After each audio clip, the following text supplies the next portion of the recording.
They should have appointed someone like me to guide the franchise into the next chapter.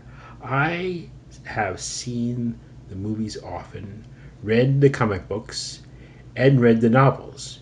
And I suppose a lot of people have done so too, which is why a lot of people are upset now. I know this world like none other, maybe even better than my own world. One of the laws of a series, the prime directive really, is to stay on message.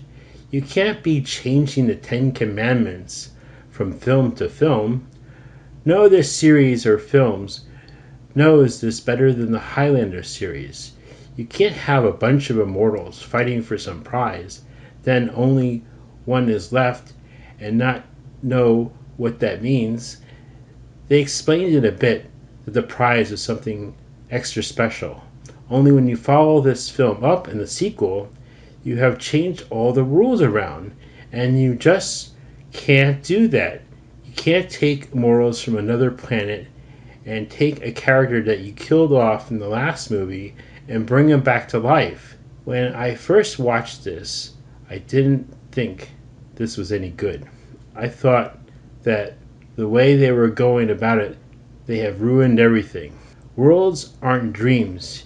You can't say one thing in the story and not reflect on it later. In this last Star Wars trilogy, I call it the crap Star Wars trilogy. The very first film starts with a couple of rule changes. Darth Vader might have been very strong in the Force. He was able to block laser bolts with his hands, but he didn't freeze a laser bolt in midair. This was a dead sign to me that we were in trouble. Examine it closely and be dismayed. But this is not the only problem with the movie.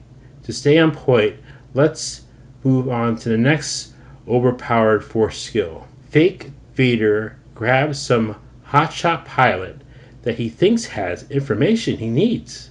Does fake Vader torture him like the real Darth Vader did? Of course not. He's got some fancy Force skill that allows him to flip through minds like a Kindle. Sure, George Lucas had his troubles. He didn't stick to the rules, like the idea of using blood tests to tell someone was strong in the Force.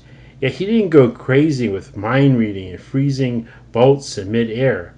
Wasn't Star Wars Galaxy grand enough? Or was it too boring to deal with? So you had to make new things up. Then in the next film, you had fake Vader's mom floating around in space like it was nothing.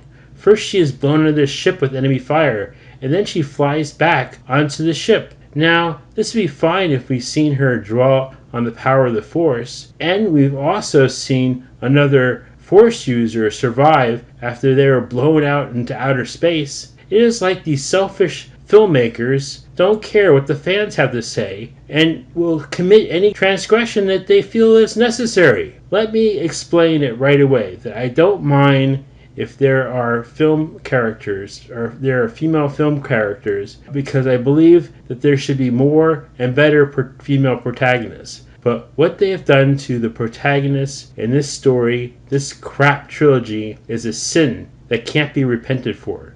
The overpowered character has no equal. You can't have a story like that. That is why you never overpower your protagonists. If things come too easy to them and they seem to know everything, they become like little gods that overweigh everyone else in the story. This crap trilogy protagonist has absolutely no training in the Force, not one day, not 1 hour, not 1 minute. She resembles a block of wood and nothing affects her. She is nearly emotionless in a pure feminist dream. It's like they took a wrecking ball to the Star Wars trilogy. So far they have caused irreparable damage to the cinematic world of Star Wars. Sadly, it will be a day long remembered. This will be a day long remembered. It has seen the end of Kenobi and will soon see the end of the rebellion.